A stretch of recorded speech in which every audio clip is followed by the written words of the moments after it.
Opinion: if you're over 40, you're ready to use AI. That's the headline of a guest essay by Debbie Millman in the New York Times. Millman is a designer, brand strategist, host of the podcast Design Matters, and chair of the master's program in branding at the School of Visual Arts. She opens with a tradition from Kabbalah, a mystical branch of Judaism. Students are urged to wait until age 40 before studying it, the idea being that by then they've developed the inner ballast to handle what they might encounter.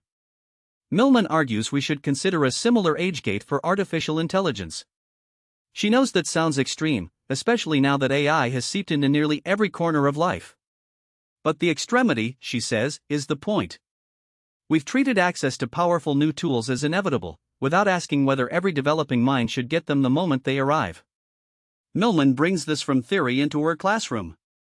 At the start of the school year, her graduate students signed an agreement on AI use. They could use it for research and for visualizing ideas, but not to replace original thinking and writing. The faculty reminded them again when thesis season began, because the thesis is where their thinking becomes visible. In brand strategy, compelling communication of ideas is everything. Students have to wrestle with language, evidence, doubt, and the responsibility of making an argument they can stand behind. Despite the signed agreement and repeated reminders, some students used AI to write for them anyway.